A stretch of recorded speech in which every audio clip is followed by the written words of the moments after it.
Welcome in, everyone. Episode number 7 of the 300 Section Sports Podcast. Today, we have a very fun-filled episode for you, talking about Leo Carlsson yet again. A sequel from last week. World Cup weekend review, quarterfinals, and one semifinal game. And then also the MLB Home Run Derby happened last night. We're going to talk about that with our special guest I'm going to introduce in just a moment. And an all-star game preview. So before I introduce our guest, Colin, Casey, how are we doing today?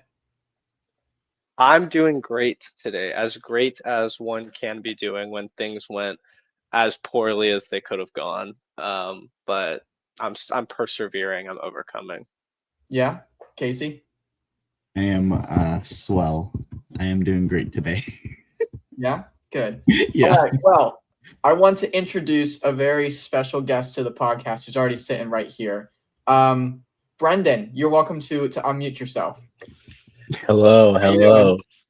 What's up, Goober Squad? Brendan How are you guys is doing? Colin's brother, and he happens to be a St. Louis Cardinals fan. So we've brought him on in celebration of Jordan Walker's home run derby victory last night. True believer. I got a big carpet on the ground, but it's covered with clothes. Oh. Okay. Well, Only clean part of his room you're seeing right now. I tidied up the Luna pillow for you guys. oh, thank you. She's gonna sit in the back today. Quick thoughts on Jordan Walker, just like in general. So I don't know if you guys could see the jersey. There goes. Oh, the we line. could. Hold on. It's been my goat for a while now. Big Jordan Walker fan. It's glad to finally see him on the come up. Give him something to work off of. So I'm really enjoying it. I've enjoyed watching seeing him play this season. But once he dropped out of the home run standings, I got a little sad. Yeah, but now he's home run derby champion. So Yeah, so I'm back happy again. that's all anyone remembers at the end of the day, to be honest. I'm back up. Yeah. All right, let's go ahead and jump into it. Before we do, I want to shout out our Instagram at 300 Section Sports Podcast on Instagram, the same as our YouTube. Also, I think worth mentioning, Colin started up our Spotify this past week. I finally did it, guys. You finally did it. It's all up. For those of you on Spotify, I'm thumbs upping because you're listening after all That's that hard something work I can get behind. Exactly. We got to stop the visuals now. It's because some people are going to be listening with audio only. I'll just annotate. I'll just say what I'm doing. Oh, that won't narrate at all. This is back like when you had that when your sports announcing career was flourishing. Oh yeah. Yeah.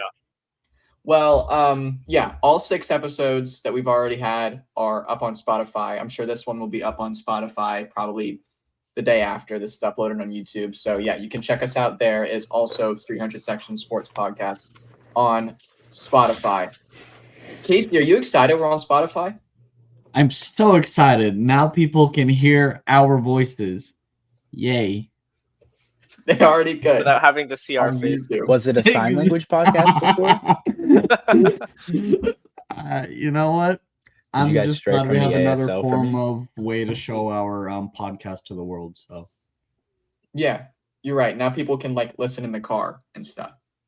That's how Okay. I normally do podcasts, so this is good. I'll listen Yeah, on my right? drives back and forth from Tampa. Yeah. All right, guys, ready for trivia for the day?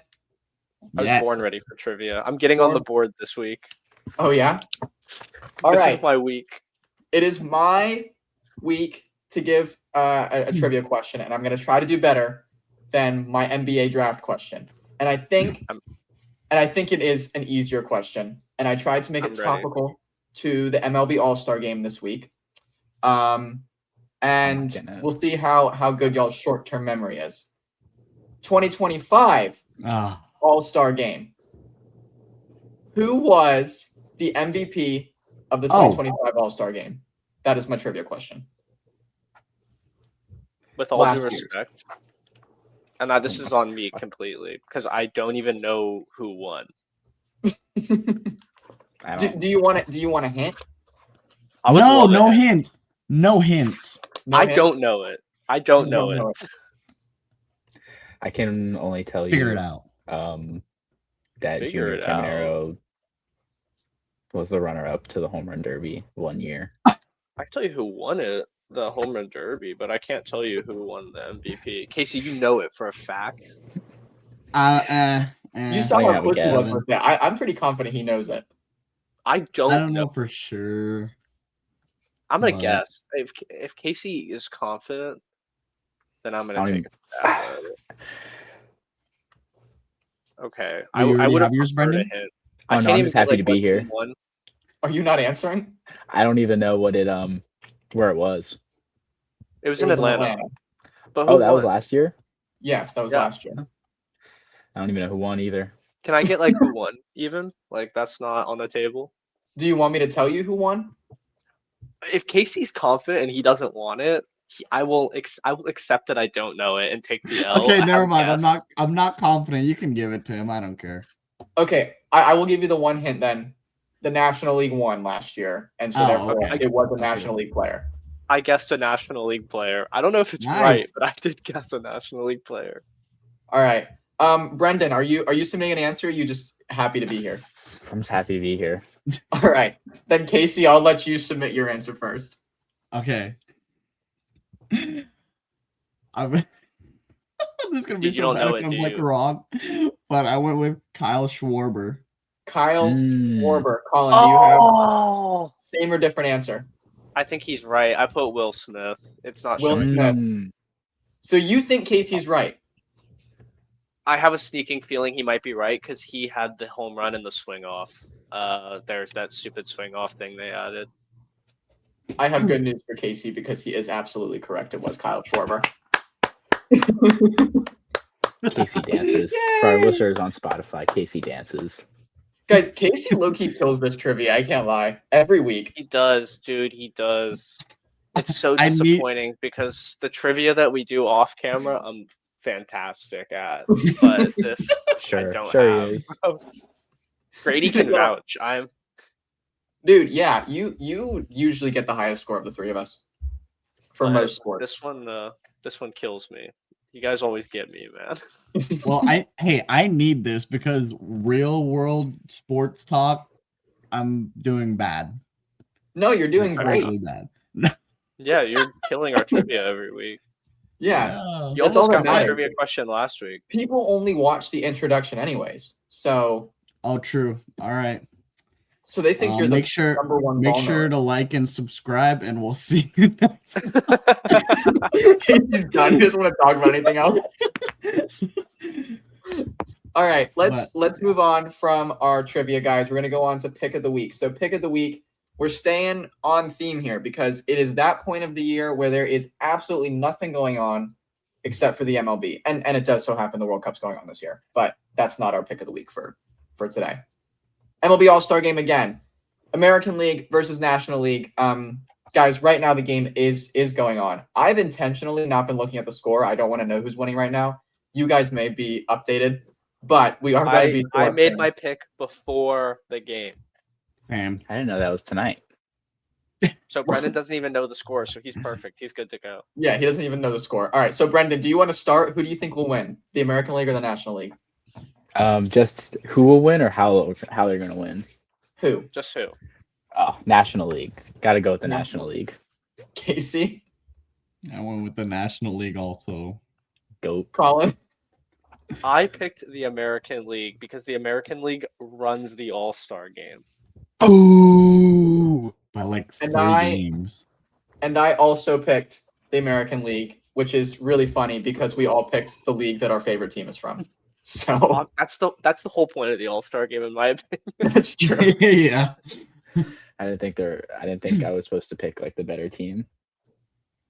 Yeah, Oh, the National League probably is the better team this year. So, I but do the think American League, they just have friendship.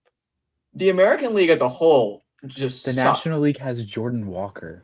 They're going to the swing off. Jordan Walker swing off. I'm calling it. Oh, Exactly. Paul Hez? Oh my god. Casey, stop watching the All-Star game. You got to be present for this podcast. It's not even. It's not even a serious competition. I'm sorry. I'm sorry. All right, guys. let's go ahead and get started. We're revisiting the NHL probably for the last time before they start back up in September. Right? I know. You did say that this was an interesting topic, so we are revisiting it. Leo Carlsson offer sheet we talked about extensively last week, but we did get the update on Thursday that the Anaheim Ducks did match the Philadelphia Flyers offer sheet. 5 years, $18 million. Leo Carlsson, at just 21 years old, coming off his first entry-level contract, is now the highest paid player annually in the history of the National Hockey League. So because this is all that this is what I do at night when I'm like bored and have no idea what else to do. I did a lot of extensive research on contracts and, star caliber players and how all of that has evolved over time. But before I get into that, I do want to get y'all's opinion. Was this the right decision for Anaheim to match the offer sheet and keep a franchise, 1C on the roster? Or their alternative, would it have made more sense for them to forego paying that $18 million a year contract and accumulate an extra 4 first-round picks in the process? Who wants to go? I'll go, I guess. I can see everyone else really itching to go, but I'm going to go ahead of them. I don't know. I think probably keeping him is the right decision, I guess. I was really adamantly against keeping him in the last episode, but how good would those Flyers picks be? The lottery in the NHL feels kind of random, so you never really, are you going to get another player of this caliber? Potentially not. So I guess it makes sense to keep him. I just really hate the cap situation they're in now, but I guess this is the lesser of two evils, maybe. I don't know. I'm willing to accept if someone can give me a reason why I'm wrong and I'm convinced. I'm willing to be convinced the other way. Well, I'm going to talk about the cap situation. So because I think I found something that's really interesting. But Casey or Brendan, if you want to hop in here, I know hockey's not exactly either of your fortes, but if you want to hop in, does somebody want to explain this to me in No, you should have watched the last episode. Yeah, you didn't. You clearly didn't watch the last episode. I've been keeping up on the clips. I like the short form media. Oh yeah, I get that a lot actually. People like the reels apparently. That's good. Well, I'm just gonna go the other side of the news and say that the Flyers shouldn't have matched. Or no, the Ducks shouldn't have matched the Flyers offer sheet, only because the Ducks could have gone for first-round draft picks, and I think the NHL is getting to that point where they are getting better and better players just because it's growing as an organization, and I don't think the Ducks should be paying Carlsson $18 million, like you said, the highest paid player annually, even though he is considered top in the league. I think the Ducks could get someone like him from those 4 first-round draft picks. Yeah, possibly, and cheaper. Exactly. The Ducks had the cap space to make this contract work, so obviously they elected to do so. So right. I want to go ahead and jump in here. Sucks that you didn't go to Philly, guys. That's all I have to say. You're so excited. Brandon's a true Philadelphia lover. All right, let's go. We'll stay in the state of Pennsylvania because I want to go back to 2008. Sidney Crosby, and I'm not drawing a comparison between Leo Carlsson and Sidney Crosby because I do not think that's fair whatsoever. But 2008, Sidney Crosby signed his first contract outside of his entry-level contract in the National Hockey League. He signed a 5-year, $8.7 million a year deal, which is obviously $10 million nearly less than the deal that Carlsson just signed. But the interesting thing is, like I've said to Colin numerous times, and he hears me say this all the time, the cap is always going up in the NHL. There's not been a single year since the cap space has been introduced that it's gone down, and it goes up exponentially, it feels like. So in 2008, Sidney Crosby signs that deal. At the time of signing, that was 15.34% of Pittsburgh's cap space. Pittsburgh goes on to win 3 Stanley Cups with Sidney Crosby, right? I want to then go back 2018. Connor McDavid. Again, I'm not saying Leo Carlsson is Connor McDavid. However, 15.72% of the cap for an 8-year, $12.5 million a year deal. Edmonton went to back-to-back Stanley Cup finals. Leo Carlsson just signed this 5-year, $18 million a year deal, which does make him the highest paid player in the National Hockey League. He is now sitting at 17% of Anaheim's annual cap hit, which is higher than, the 15.5, 15.8 range that McDavid and Crosby saw. But it's not, in a different stratosphere.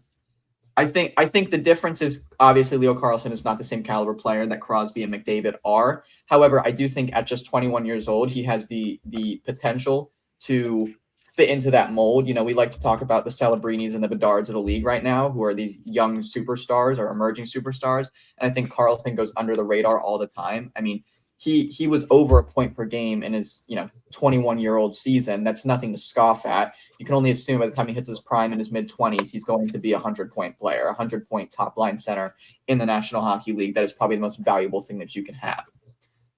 So my final thing that I want to point out is that while his percentage of the cap hit is nearly identical to that of Crosby and McDavid, it is interesting because I'm looking at the cap hits of the 2026-2027 season.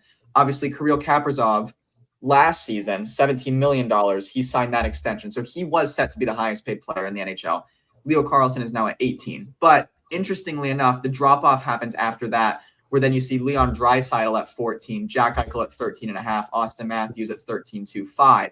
So you have these other superstar players who are currently in their primes making $5-6 million less than Leo Carlsson, so I'm at this weird crossroads in thinking about this. This is where I want to get your opinion on it, is even though the percentage is about the same in terms of cap hit, the raw number is a lot higher than any other player in the NHL.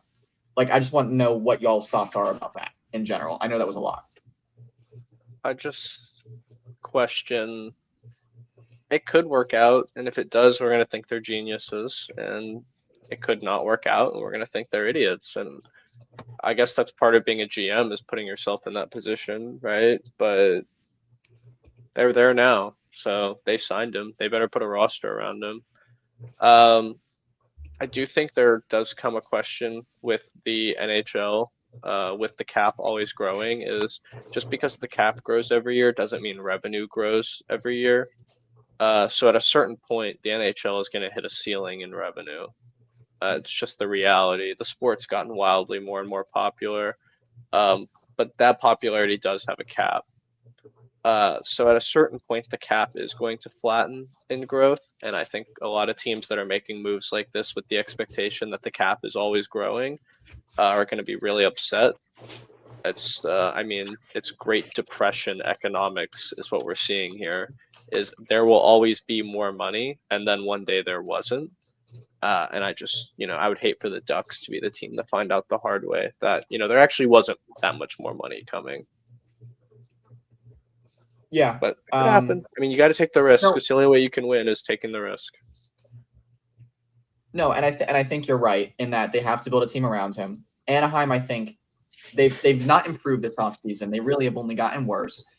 You're looking at, Cutter Gauthier, who I don't know the validity to this rumor, but apparently there are some rumors that Cutter Gauthier is not willing to take $1 less than what Leo Carlsson is making from Anaheim, which I think is a whole situation now. And we'll see how that actually ends up, transpiring. I think he'll take a lesser deal. But then they're gonna have to sign Beckett Seneca eventually. So you're looking at, we have these top 6 guys who are due for contracts within the next 1 to 2 years. So we have to, get rid of the Chris Kreiders, the Alex Killorns, the Palings on the team to make this roster work. And I think that just makes them worse in general. So I do think you're right, Colin, and that they have to worry about building a roster around Leo Carlsson. One player does not win you a Stanley Cup. And they're kind of in a difficult situation now in terms of that. I mean, these were the same concerns I was going to have about the Flyers. So, like, I do want to say my concern was with this contract, not with the Ducks. I think the Flyers put them in this position, so I can't fault them for deciding to keep Carlsson, but I think there are questions that'll be asked if it doesn't work out. Yeah, I agree. And I don't think it won't work out. I mean, I think Carlson will be a good player. It's just, will he be worth $18 million? If you're paying the highest paid player in the league, you should be competing for the Stanley Cup. That's my opinion. No, If you have the highest paid player in the league on your roster, you should be in serious talks for winning the Stanley Cup. And that's for any sport. If you have the highest paid basketball player, the highest paid baseball player, the highest paid football player, you should at least be in the conversation for a team that is actively competing to win the championship. Yeah, you're right. And I think, they could find themselves in that spot next year for sure. I mean, they went toe-to-toe in the second round with Vegas. So I mean, I hope it works out for them. Yeah. But anyways, that's my spiel for the day. Thank you guys for giving me the time. But let's go ahead and move on now to FIFA World Cup quarterfinal. One semifinal game done. Guys, World Cup draft scores, it's getting close between Colin and I. As of the conclusion of the Spain versus France semifinal. Spain versus France semifinal. Colin has 131 points. I have 123 points. Casey, we're not going to mention your score. We appreciate you for playing. But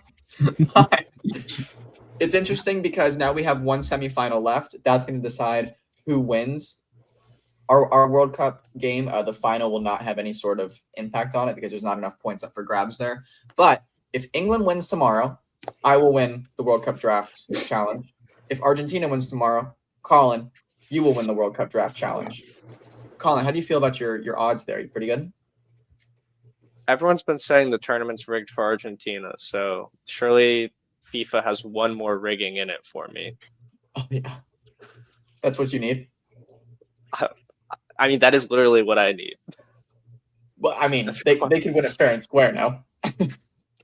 They could, but what I've seen from them, they are not gonna. All right, they might win it without cheating, but they are not gonna win a clean game tomorrow. I will tell you that. Yeah, well, we're gonna talk a little bit more about that game in a few minutes, but let's go back to the quarterfinals real quick and get some of y'all's thoughts here. France, Morocco, 2-0 win for France. Colin, you are the resident France fan, courtesy of your girlfriend. How did you feel after this game? I mean, let's not talk about the semifinal yet. After this game, how did you feel? I felt fine. I didn't think Morocco really came to play. I thought Morocco, their big win this whole tournament was we beat Brazil, and I think Brazil kind of showed themselves to not be that great of a team. Yeah, I mean, I think France controlled that game to start to finish. They looked good. Yeah, I never felt scared that Morocco was going to win the game. Yeah, I agree. It seems, uncompetitive. Casey or Brendan, any thoughts on the France-Morocco game? I know it was a while ago at this point, but I remember watching some of it, but I don't remember what happened. All right. Casey, I know you watch.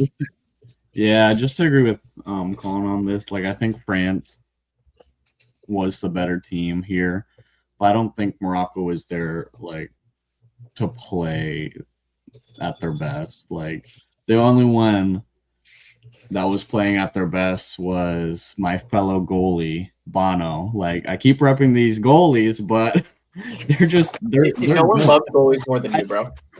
I know you got to rep some goal scorers and not ties. That's true, but I mean, his penalty stop against Mbappe, I thought that was pretty impressive. But he's known for that. Bono is known for that. But I also think that he's actually never stopped in game penalty until that. In game penalty, that's true. That's true. But when it comes to end game PKs, I thought he looks really good. So well, that's because the ref held Mbappe up for 15 minutes, so it felt like an end game PK. Right. I can't wait for the excuses in the France-Spain game, but let me just I finish don't up have with, excuses. like, They played bad, bro. let me just finish up with, I think the only thing Morocco can take out of this is that, like, Bono did well and Hakimi did not do well. No, I agree all with I you. got. Bono played really well. I think he's the only reason it was 2-0, if we're being like quite Right, honest. exactly. Mhm. It was disappointing. It felt like he wasn't supported. I don't even think France really played particularly well in that game. I just think Morocco kind of laid down and let Bono save like what felt like 30 shots. I think it was only Right. like 5 to 10, but yeah, they Mhm. really laid down and just let Bono just try to survive. Yeah. I mean, even the shot that beat him was cross post. The defender standing 2 inches away from Mbappe doesn't get a touch on it, doesn't help him out at all. Just completely hung him out to dry, and then even screened him from being able to save it. So yeah, I mean they hosed him in my opinion. I think in the first half, Morocco only had one shot in goal, which was very disappointing to watch. Yeah, I don't know what I happened in agree. the second half, but I didn't watch it as closely as the first half. You gave up on them. Yeah, I mean, I did. it just felt like Morocco didn't exactly come to play in the same way that they did, what was that? Yeah, 2022, the World Cup semifinal was Morocco versus France, and it felt like in that game they actually had a chance to win, and in this quarterfinal, it didn't feel like they were ever competitive. I think they were more competitive this year actually than they were last year. I mean, they conceded in 4 minutes last year, so I do think that played a little bit of a part in them having a bigger share of the ball, that they were down so early. I mean, this year they actually were able to take it into halftime tied at least, and That's have a true. fighting chance. That it really felt like at points it felt like maybe they can drag this to a 0-0 draw, but it never felt like they could win outright, which was disappointing. Yeah. Well, speaking of teams that did pretty good at winning outright today, we'll talk about their quarterfinal game. Spain, Belgium, 2-1 win. Spain with a late goal in that one to win the game, correct? Am I misremembering that? Yeah, that is correct. Spain with a late goal to beat Belgium in that one, 2-1. We're going to talk about Spain a little bit more in a second. So maybe let's talk about Belgium.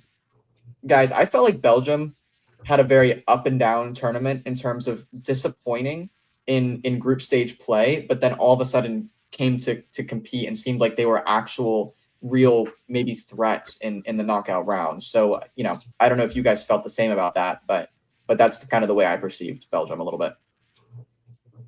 I liked the goal they scored, but other than that, I never really felt.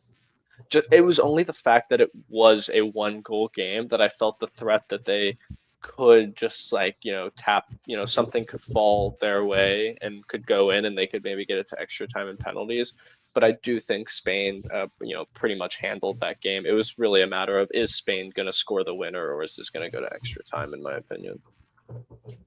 Yeah. Casey, any thoughts? Brendan, any thoughts? Not really. I mean, I watched a little bit of the Spain-Belgium game, and it just seemed like Spain was just up the whole game. So I didn't see it to where Belgium could have won it. From what I saw. Yeah, I think that's a pretty fair take. All right, let's move on. Next game, I think probably the most entertaining game of this quarterfinal, slate of games. England tops Norway. That was a really fun game. We all watched that one together. And throughout entertaining, England dominates the extra time and ends up taking the win there. But any thoughts in general? Because I thought Norway looked very competitive up until Holland was forced out of the game. And even though they were down, or even, it didn't necessarily feel like Norway was ever out of the game. It just felt like they were maybe a slight step behind and could break through at any point. I just felt like Norway ran out of gas. That's really how it felt.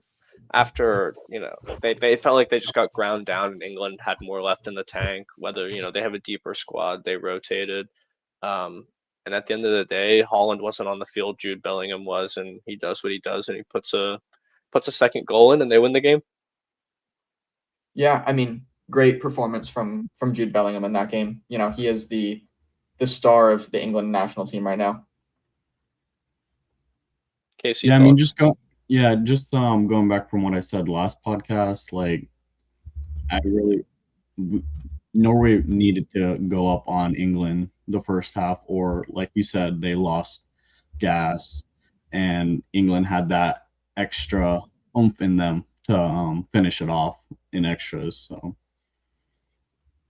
I don't Yeah, I know. think Just that take three from you flies. aged like fine wine. Like if we're being quite honest, they did Finally, not score finally. first. Yeah, they conceded first, and from there they just felt out of it like completely. They got the one back from a wonder goal, but that was all they could create was, a crazy out of the box strike. Other than that, they never really seemed to have anything in the box, which is unfortunate. Right. Yeah. All right. Let's talk about final quarterfinal game, guys. The villains of this year's World Cup, which is interesting because they were 2022's World Cup darlings, and now everyone is against them. Argentina beats Switzerland 3-1. What are our thoughts here? I mean, Switzerland got them to extra time, but in extra time, Argentina ran away with it. Yeah, I think Switzerland played well to be in it. They clearly had a strategy once they leveled it to just absolutely park the bus, not concede, try to take it to penalties, take their chances in penalties. Um, all I can say about that game really is I've seen all the stuff about, it is being rigged for Argentina, this, that, and the other. Say what you want. Embolo, absolute howler. Unacceptable way to play in a quarterfinal. To take that studs high yellow, crazy, absolutely wipe that guy out. Got the yellow deservingly. And then while on a yellow, to completely throw yourself to the ground untouched, that's unacceptable. That you can't get sent off for flopping in that deep in the World Cup. And they ended up paying the price for it in Argentina. I think rightfully kind of rolled them after that. It just seemed like Switzerland was hanging on for dear life trying to get to penalties. I mean, he can and he did take that red card. Casey? Yeah, I don't know. It just seems like a continuous thing for Argentina. They'll play around until the very end, and they look really good at the very end. Like their flow through the game, going from defense to offense, looked really great. But that was all at the end. So with a team like England, who also puts it all in the end, I just don't know who will have that last hurrah to Who's going to be push the more to the explosive final. team is really what I think Right, it'll come down exactly. to. Yeah. One of them is going to have that breakthrough moment that they've both had all tournament. And I mean, Exactly. we're going to watch 90 minutes of it and we won't know until the 98th who's actually got it. Yeah. Yeah. All right, guys. Final game that I want to talk about happened today. Spain, France, 2-0 win in the semifinal for Spain. Colin, I'm just going to let you kick it off because I know that you were rooting for France, through and through throughout this tournament, especially once the United States was eliminated. So this loss, I'm sure it's hurt. It hurts. He's out. It's been made official that Zidane will be the new coach of the French national team. So sad to see him go. Obviously, Zidane is a great coach, great player. So you're happy to see him come in. But I don't think there's really anything to say about France in this other than I think their midfield was clearly outmatched. Saliba went down really early in the game. I think that was a bigger factor than people realized it was going to be. I think their defensive depth was horrific. Saliba and Upamecano had been so good together, and they had nothing for replacement. I think Lacroix came in to play center back after that, and you could just see the gaps he was leaving. They didn't link up as well. It just wasn't the same as when Saliba's in, which is obvious. Saliba's a world-class player. So, that's what you're going to get. But what I really do want to talk about is Spain. I think this is the best defensive team in the entire tournament. And I think what scares me for Argentina and England is if they want to win, Casey especially talked about, they have those big moments at the end of games. Spain doesn't give those moments up. I mean, Spain has conceded 1 goal. So, yeah, I just don't foresee them breaking here. I mean, you guys can chime in if you feel differently, but Spain looks unbeatable right now. No, I agree, because one of the things that I wanted to talk about was you're right. Defensively, Spain is incredibly sound. It felt like there was this, dynamic trio, I guess, of Mbappe and Dembele and Elise offensively for France throughout the entire World Cup. And it felt like all of that, especially Dembele today, just complete non-factors in the game. I mean, there were a few scoring chances here and there, but it didn't ever really feel like they were the normal threats that they usually are. Yeah, I just think really what this brought together for me, and it was a guy you didn't hear his name a lot, but you just kept seeing him. He came up again, again, and again. And this is a little bit of bias for me because, I'm a Man City fan, so I love this guy. But Rodri is an absolute linchpin for that team. He's everywhere. He's all over the defense. He's linking the defense back up to the offense. Even when Spain are making mistakes, I'm watching Rodri clear the ball back out of the box after the goalkeeper runs into the left back. So, I mean, he's doing everything for them. I think he's their best player. Still, I think he goes under the radar. He's not going to win player of the tournament just because he hasn't scored a goal like some of these other guys. It's going to be Messi. It's going to be probably not Mbappe. It'll probably be Messi if they make it to the final. But yeah, I mean, I see Messi or Bellingham or Kane probably winning player of the tournament, but I really think Rodri deserves to be in that conversation, especially if we see them lifting the World Cup trophy at the end of the year or the end of the tournament. Yeah, I think I agree with that take. Casey, any thoughts on this game?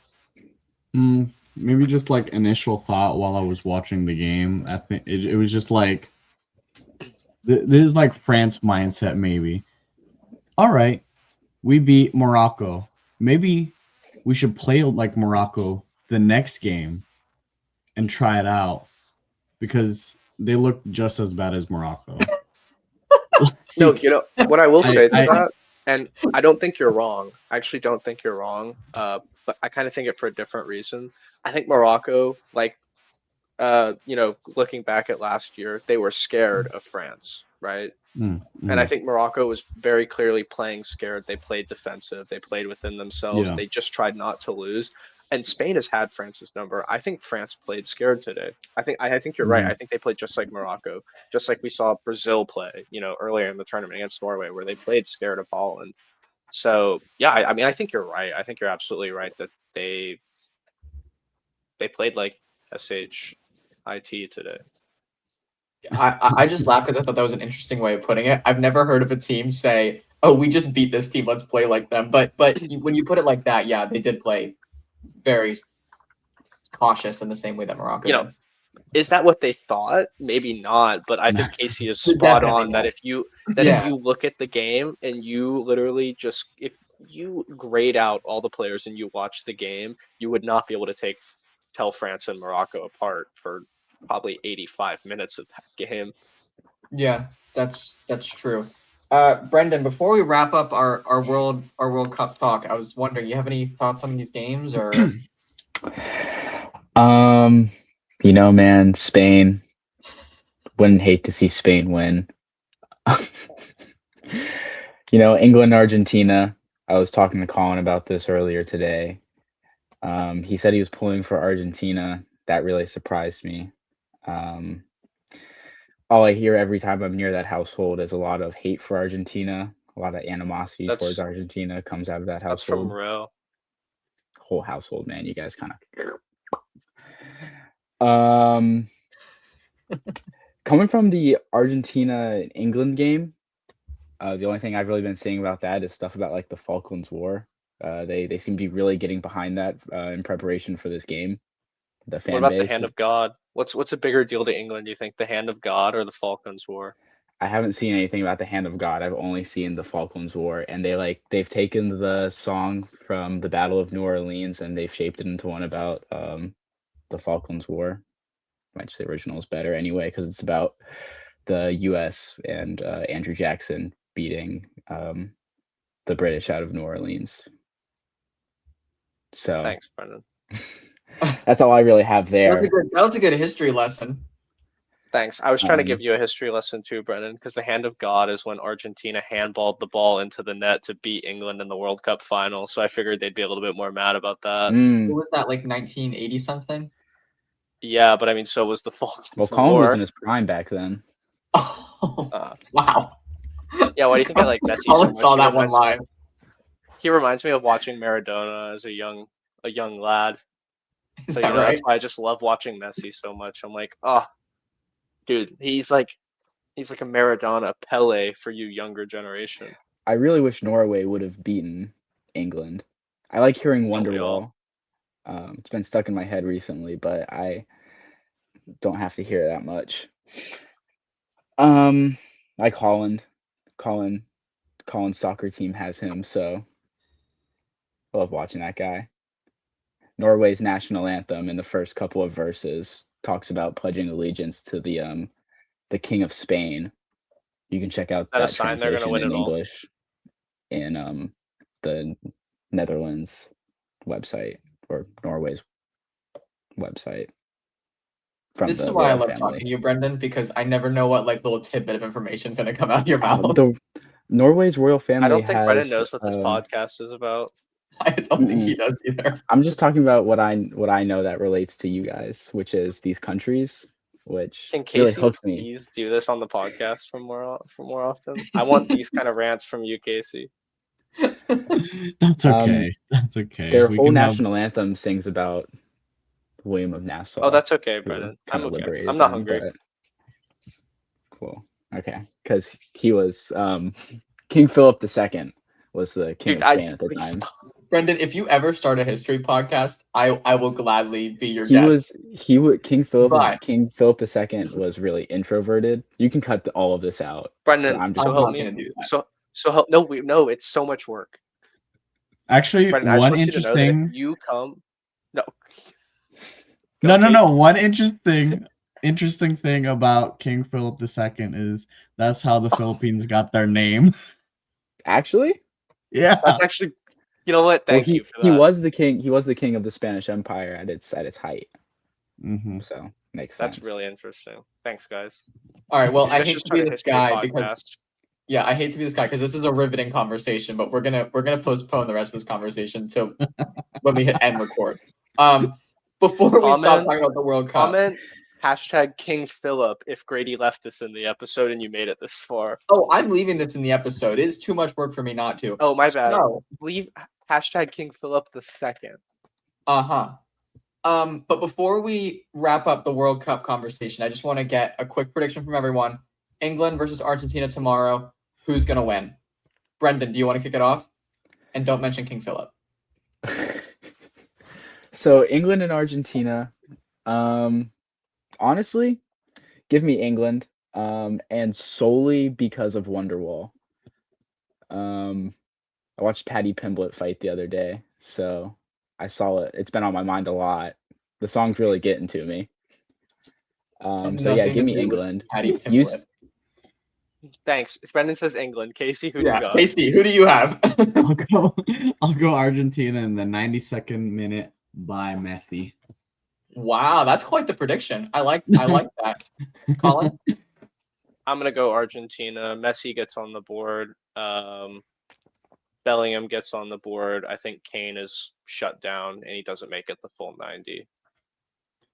You know, I think what's interesting about both of these teams is they've both seen some scares in the knockout rounds, pretty much every single game.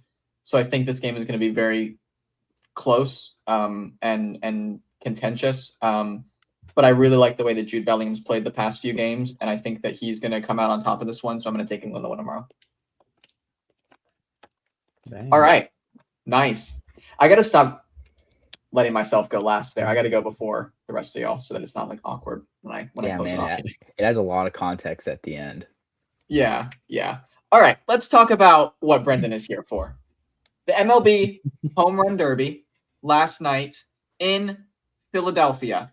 Jordan Walker walks it off against Kyle Schwarber. Walker was not in the top half of betting favorites to win the Home Run Derby, which was very interesting. And Jordan Walker beat Junior Caminero in the semifinal of the tournament. Kyle Schwarber beat Wilson Contreras to advance to the final. And Jordan Walker is the first ever St. Louis Cardinal to win the Home Run Derby. So there's the facts of the Derby last night, but I'm going to turn it over to Brendan. Your thoughts as a Cardinals fan, as Jordan Walker's number one enjoyer. How do you feel? It was a great night. When the Home Run Derby started, Contreras came out there and hit 13 home runs. I was a little unsure if 13 was just going to be like the norm or if that was a lot of home runs. Obviously, it turned out that 13 was a good number of home runs to have. When I saw Jordan Walker follow that up, I was feeling great. I was on top of the world. He didn't look like he was having to exert himself too much to get the balls out of there, but it still seemed like he was getting them out there on a line sometimes, and sometimes he was just sending them.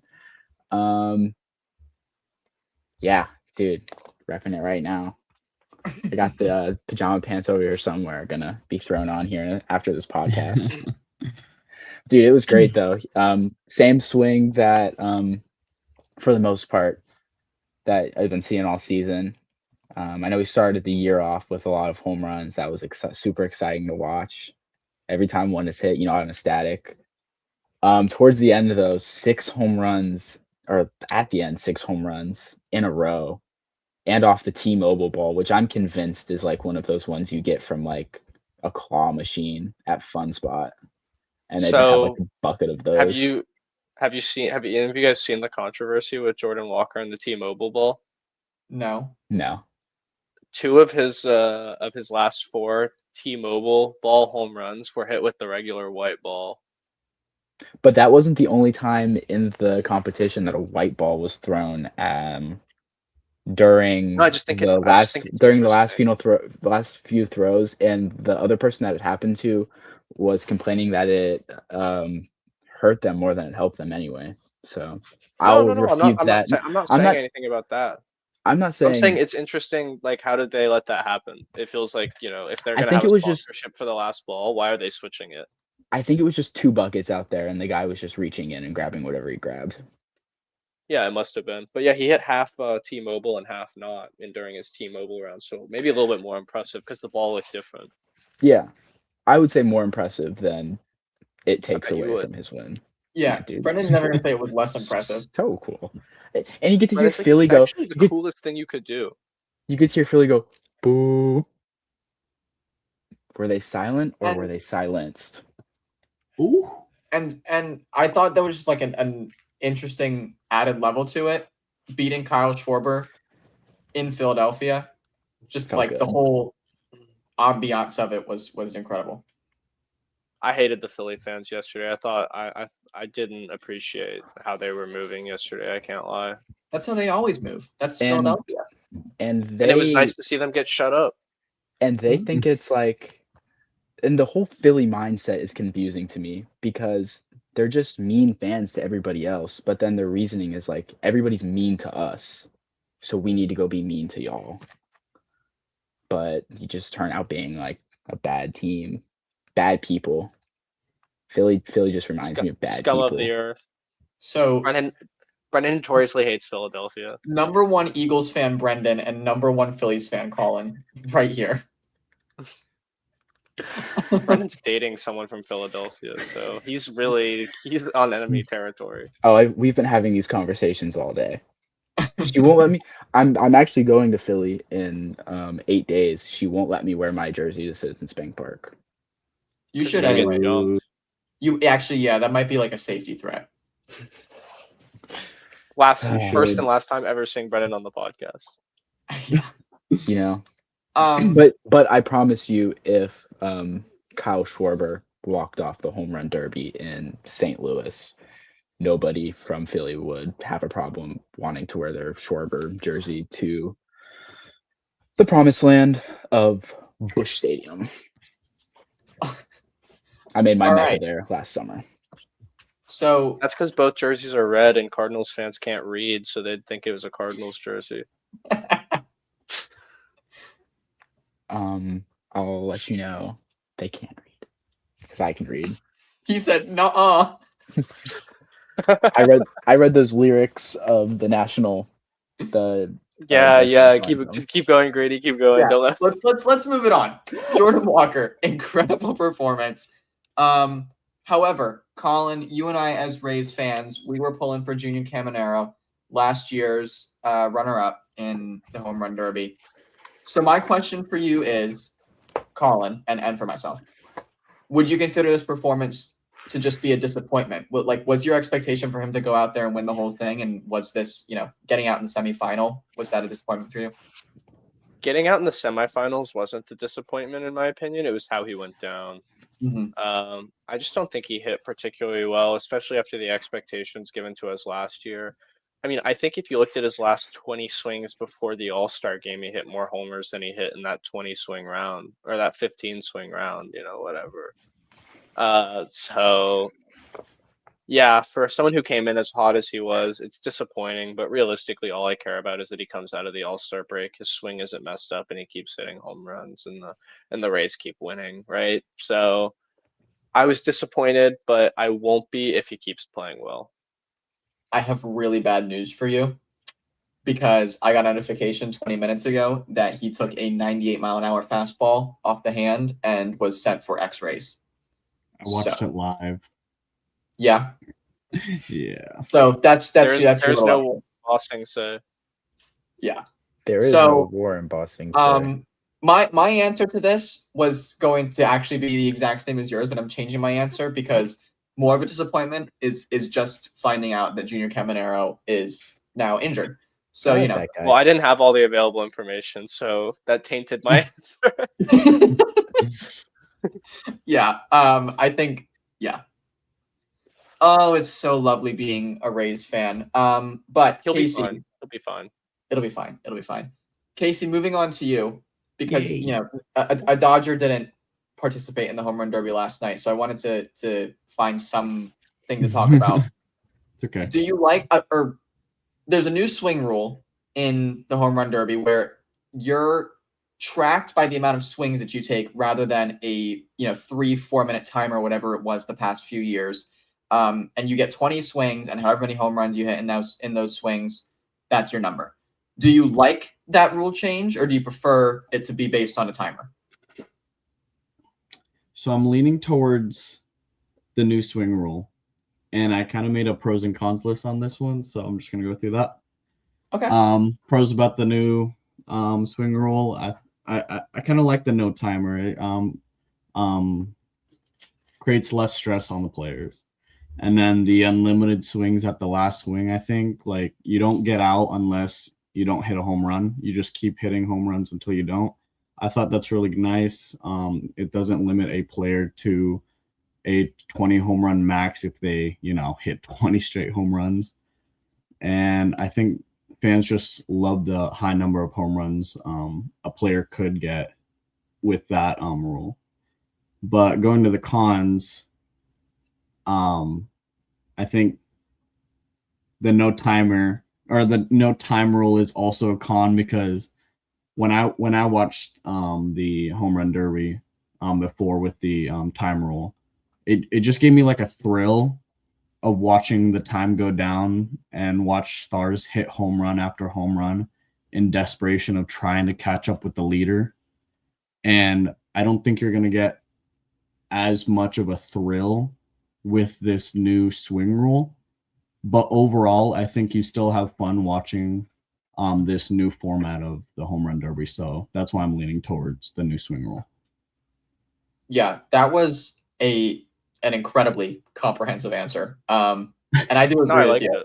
It. I thought it was really good and well thought out. My only counterpoint is that we did see Jordan Walker hit 4 home runs on his last ball. So we did get to see that desperation, and I think with the thing with the timer is that it could have just run out on him. This puts it back in That's his true. hands to give us that moment. But I Right. think some of the stakes, might be gone, but they're here in a different way. So I think it's new, it's different. Only thing I'm I don't leading- like, get rid of that T-Mobile ball. Get that T-Mobile ball out of my sight, dude. I hate that thing. No one hit it out. I saw it go out of the park like 2 or 3 times all night. Get Right. that thing gone. Just let him hit the normal Hey, ball. Who cares? Jordan Walker hit too. Yeah, probably because he didn't realize they were like inceptioning into his mind that it was the regular ball by like not letting him know what's coming. No, I will say I do like the new swing rules a lot better. I know I was talking to Colin about this the other night. When you add the timer, it just turns into more of, in my mind, more of like a sprint competition. And something like the home run derby seems more like something that's related to strength and trying to get the ball out. And if you've ever gone out there and tried to hit 15 baseballs in a row, number one, that takes a lot out of you. You're just dead. You can't hit the ball as hard. Even if you get like a breath or two in you, that little breath resets you a lot to be able to go out there and take a full swing. T-Mobile ball, yeah, not a big fan of the T-Mobile ball. I said it before, it just looks like something you took out of like a claw machine. So not a big fan of that whatsoever. And the last swing, I just gives you something electric to look forward to. I know I'm biased because of Jordan Walker, but I just think it's fun to see how many home runs a guy can hit at the end. Let him string them together too. And also another thing, I mean, if you've gone out to hit live BP, if you're looking to hit home runs, you're looking for a good pitch. You can't guarantee you're getting a good pitch every time. I mean, imagine you're on a timer and you get the ball thrown at you like Jordan Walker did. I mean, that kind of throws you for a loop, but you can't control that. I mean, it's human pitching. If you're trying to see who can hit as many home runs possible, I wouldn't think you would want to make them do it on bad pitches, especially when it's a competition that doesn't seem like it's set up to be hit on bad pitches when you get to choose who you get to throw. So you would think you're looking for your best throw. Yeah, Also, when I that will ball. say, no, I'll let y'all you, Grady. Sorry, Grady. Oh, I was gonna say when that ball ended up in his batter's box, I thought he was so cooked. But So did I. I thought but hey, he won, so it doesn't matter. Sorry, I was Colin. praying that didn't like rattle him or something. Yeah, literally. No, I was gonna say I was at the home run derby last year, and I will say, like with the timer, it's incredibly an overstimulating viewing experience. I don't know if like you Mhm. guys ever had that on TV. I had it a little bit on TV, but in person, it's like genuinely like borderline unbearable at times. Because Cal Raleigh was like, I was hearing the crack of the bat and trying to make sure he didn't hit a foul ball into the back of my head while I was watching the ball travel out of right field. So it's terrifying. It's genuinely horrifying with how hard they're hitting the ball. So I like letting the fans watch it travel. That's the point of the home run derby, to watch the ball travel out of the park. That's the cool thing. You might got a little bit more home runs with the 2-minute timer type thing, but I mean, how many of them were you actually watching? And the TV broadcasts were just cutting back and forth all over the place. It was too much. This is simple. It's nice. Get to watch the ball go, get to know how far it is, then they throw another pitch. You know, I think they could keep the 2-minute timer if they had it in Philly every year. You would never have to watch the ball go. You could be blind and go. You just have to listen to Philly go silent every time another player hits a home run. Yeah. Yeah, I think overall, I agree that this new rule is better. I think just kind of my reasoning for that is, as Colin mentioned, the way that it ended was kind of the perfect way for a home run derby to end under this new rule, where a player just continually hits more home runs on their final ball, just kind of ups the like cinematic level of it. I don't know what word to use to describe it, but that feels like the proper phrase. So yeah, I think that means in overall all of us are on this new swing rule over the timer, in general. All right, let's go ahead and move on from the home run derby and talk about the All-Star game that's ongoing right now. I don't winning, know much Casey? about. The AL So the Score? AL is winning right now. Score, Casey? 3-0. I heard Riley 3-0. O'Brien hit somebody. So yeah, I've seen none of the game. I know Colin's seen only a bit of the game. So Casey, I see that you're watching. So my thing that we were gonna do is revisit the random pick of the day, where why we think either the National League or the American League will win. But knowing that the American League's already up, what inning is it, Casey? It's the top of this or bottom of the sixth, I think now. Yeah, they're up 3-0 in the bottom of the sixth. All of us are gonna be switching to the American League, likely. So we're not gonna do that. Speak for yourself, buddy. You still think the National League's gonna win? No, but I'm never gonna choose the AL. Okay, so let's revamp my question here. We're gonna skip that one, but I'm gonna go to surprising hero in the All-Star game. You could pick someone who's in the starting lineup. My thought, and I don't know if this was implied in the question when you guys read it, I didn't explicitly state it, that it was more someone who might come off the bench for either the American League or the National League.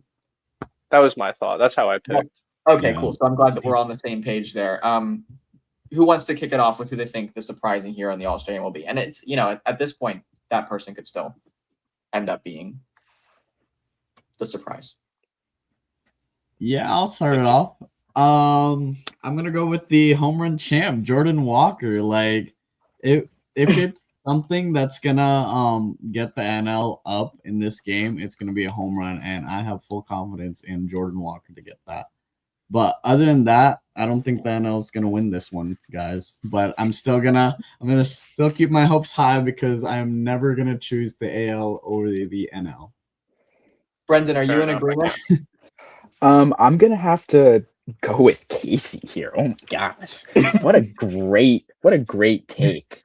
We saw the same thing pretty much happen to the NL last night in the Home Run Derby. Jordan Walker, he's up there. He was getting it done. I was against another NL guy.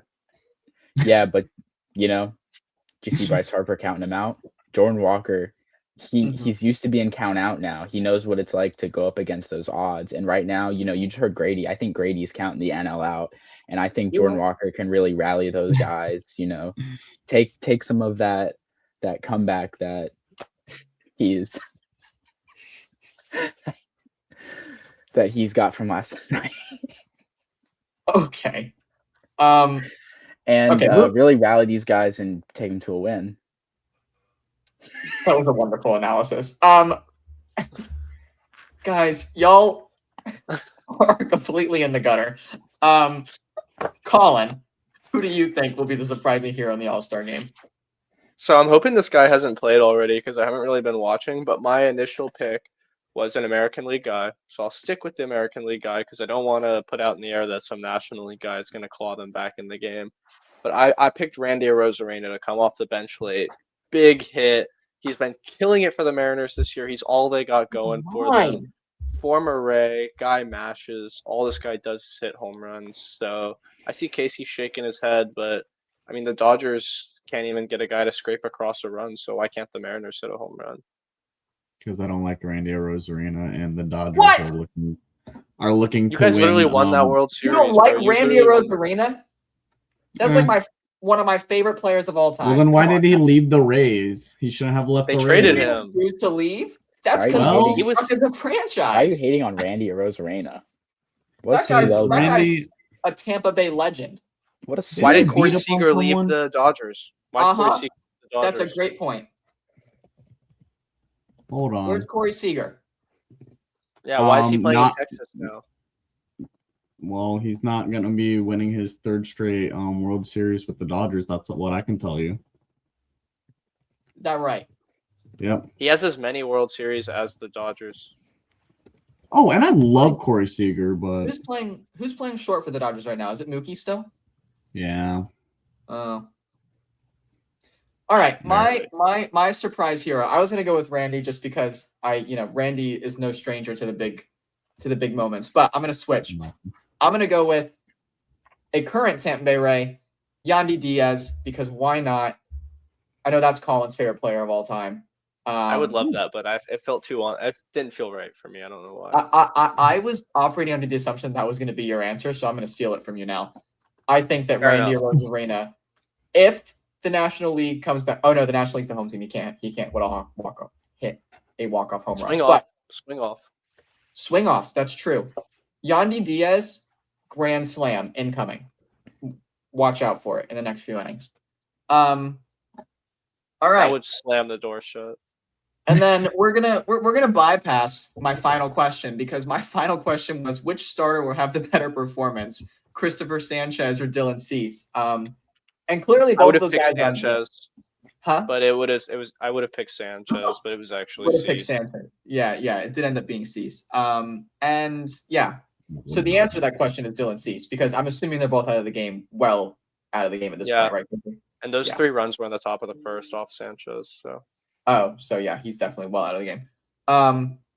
But yeah, so that was kind of all I had for the All-Star game. Do you guys have anything else to mention about it? Excited to get back to real baseball in a few days? Yeah. I was born. I wanted to watch Ohtani in the game, but gotta rest him, I guess. No. A rest? Why didn't he play?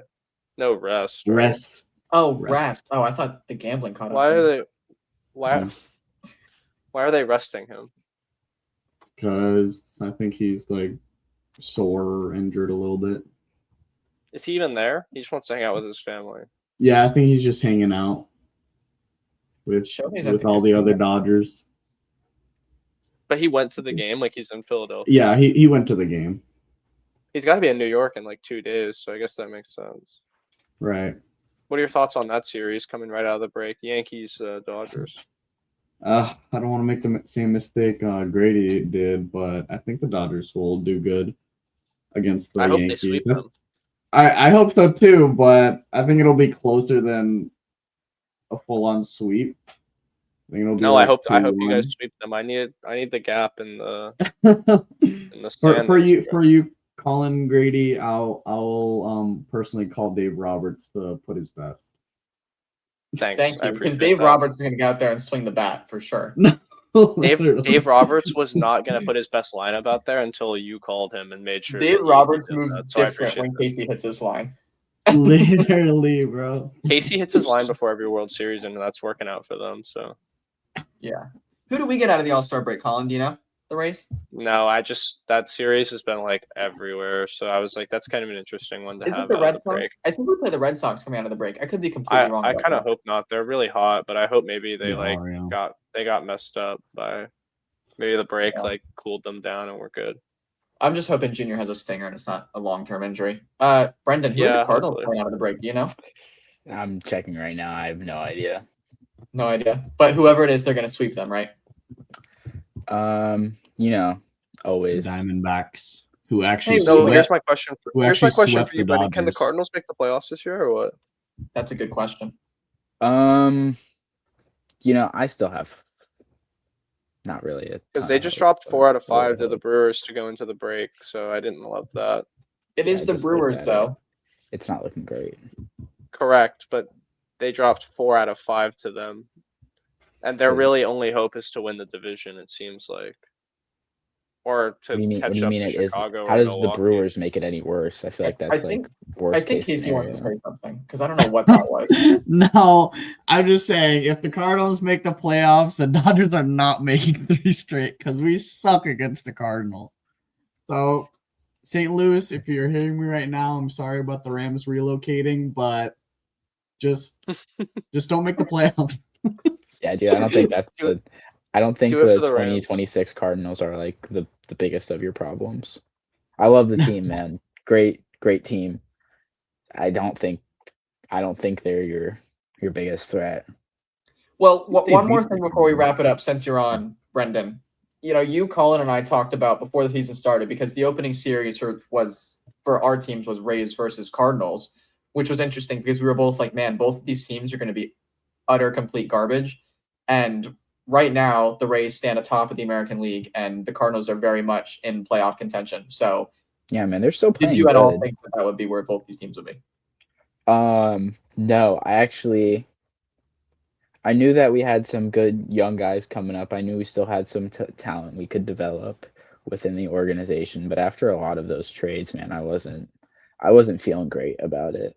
I was skeptical to see where the season would go. But honestly, yeah, a lot of the young guys have come out really impressed me. So I've been enjoying watching it. Yeah.